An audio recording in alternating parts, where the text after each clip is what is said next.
State your name po. So, my name is Alexis Siochi.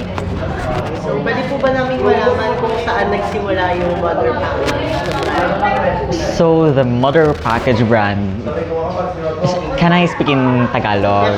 Sure.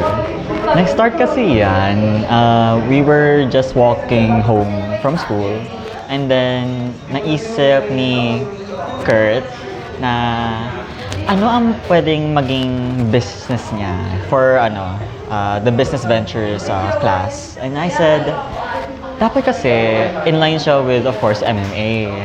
And we thought of a packaging brand. And that's how the ball started rolling. Through that just one instant. And it came from there. Sa ideation ng brand, the MotherPackage, what was your contribution? Siguro po yung naging role ko po dito sa may paggawa ng brand na to is i-maintain yung playfulness tsaka yung wittiness ng brand. Kasi po, naging totoo lang po kami dun sa kung ano yung naisip namin nung una, which is yung wit. Doon talaga nabuo siya. Kaya parang nag-play na lang kami around dun sa may concept na yun. What were your first steps on creating the company? Well, we first thought of how we could be distinguished from other packaging companies. And after that is who are our audiences or our targets. Of course, with the targets is gonna be anyone with our MotherPackage business, but it's kind of catered around quote unquote very sad people, just to uplift them up. Yeah. Yeah.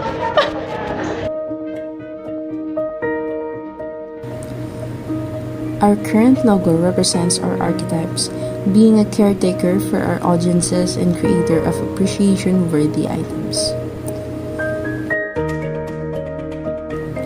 Our company aims to grow with the ever-changing society.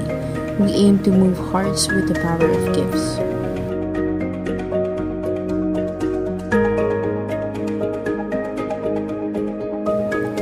We use 100% recycled materials for our bags and use artist hats, not AI, for our designs.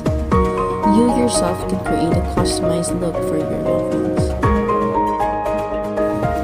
The main idea for our logo is that it should be recognizable and not confusing to those who will encounter our company for the first time.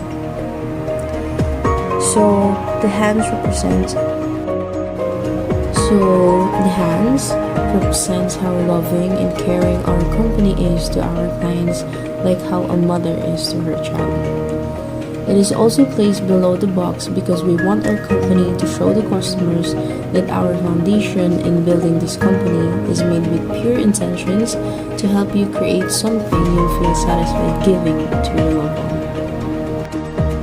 The diamond shape above the hands simply means the product, not the person, while the ribbon is shaped with a heart to show that every packages that we ship have been taken care of really well and made with a lot of thoughts put into creating them.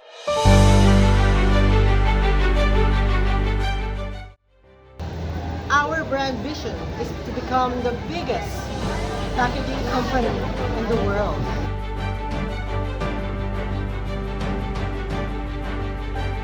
Our brand vision is to become a well-known packaging company all around the globe.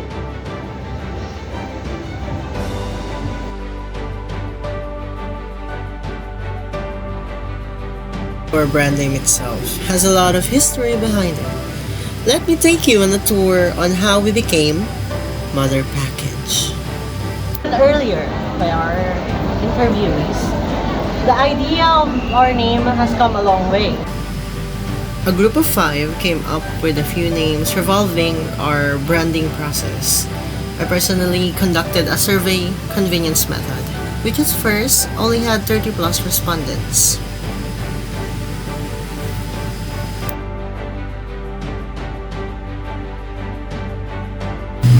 I I asked my friends, your friends' friends, and yeah, pretty much everyone who was available at that time.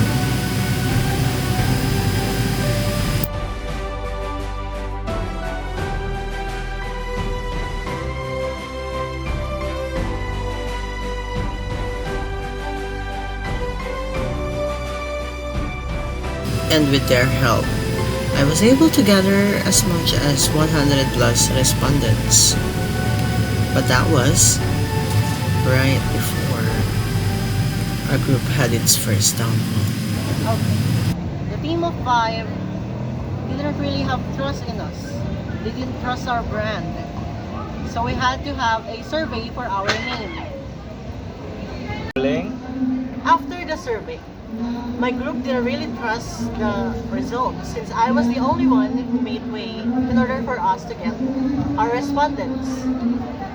Rolling. I use a technique called, what kind of survey was that again? Convenience survey. I use a technique called convenience survey, but they said that the technique was invalid. Even though our prof was the one who suggested that we make a survey in order for us to get a name.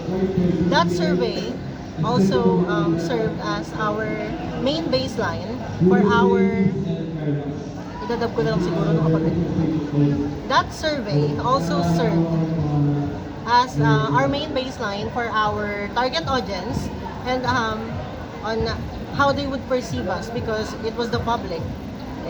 That's how we had the idea that we would focus on the Gen Zs. But my group mates didn't really trust the survey much. They called it invalid. And then one of them even said, "Are we taking that seriously?" So, and they even asked us that the group or the name should be only chosen by the group itself. Me as a future business owner, of course, I have thought we are catering for our audiences.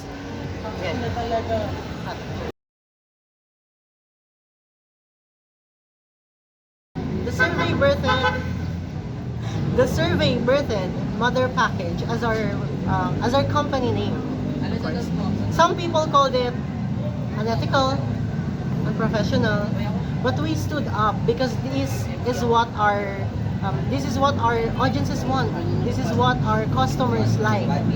So we stood with our grounds and kept the name, even though that meant that most of our group mates would leave. As a future, cut mo na. Rolling. As a future business owner, I know that I know that I should listen to my audiences, to my customers, to my future customers. And that survey already served as my baseline for me to keep the name and stay strong. And look at us, thriving, unlike others.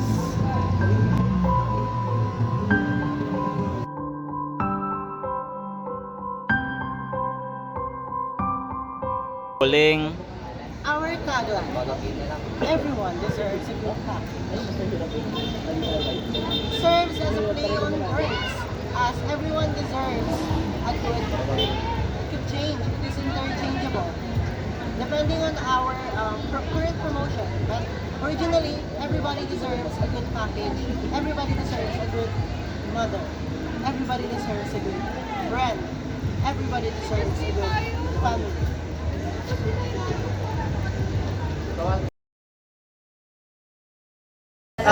Good morning po. Ano po pangalan nila? Ako po si Justin Andre Napo. Did you give po ba or receive a MotherPackage gift box? Receiver po ako ng package po. Okay. Dahil kayo po ay isa sa mga nabigyan or yan, salamat din po muna sa pagpapaunlak sa aming interview.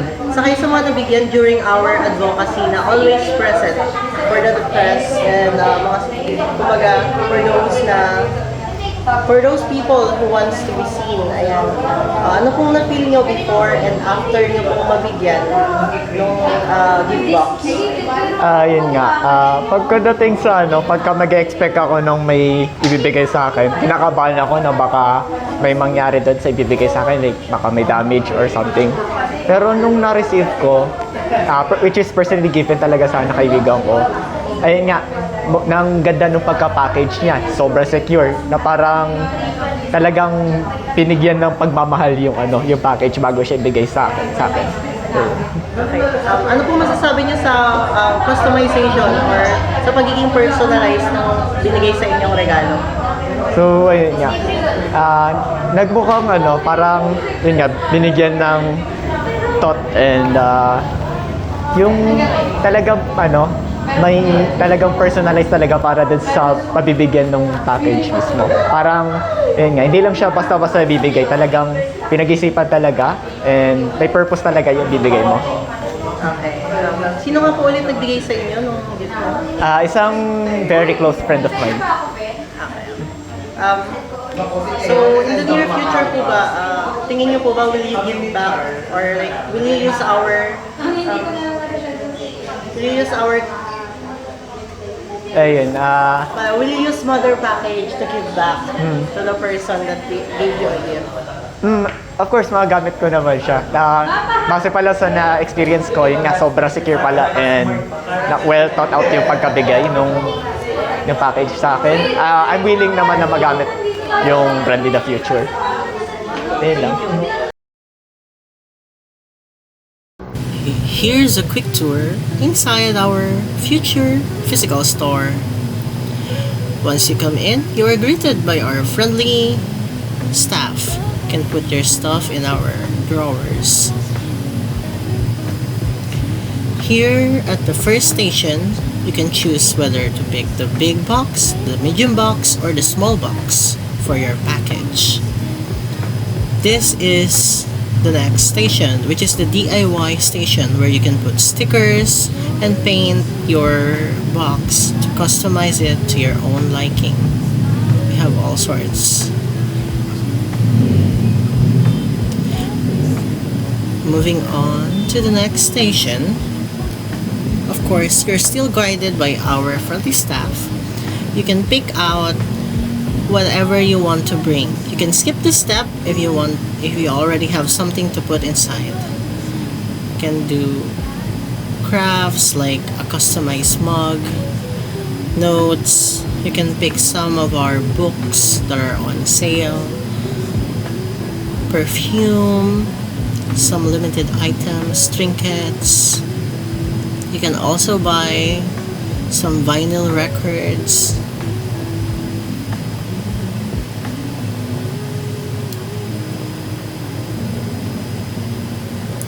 And also some techie stuff. If you have vintage, we also have some techie stuff that you can put inside for your gift. Here we have our crafts made by our very own artist, ranging from sculptures, perfumes, and books. Here are the mugs, customized pot. Yeah.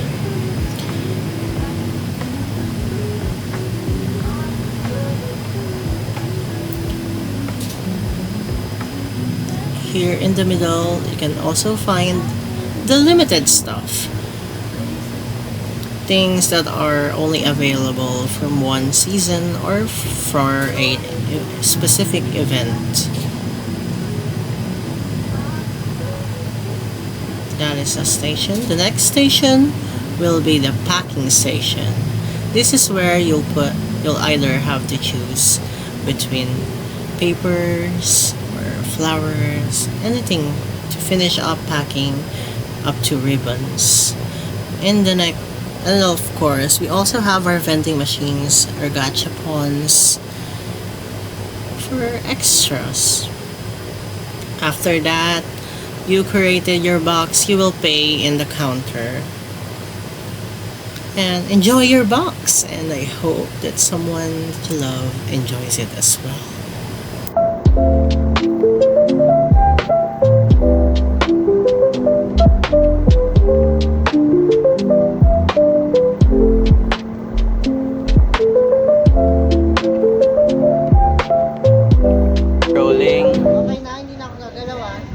gagalaw. Hindi ko gagalawin ulo ko. We stay true with our brand goals and brand identity, focusing on our tagline. Everyone deserves a good happy.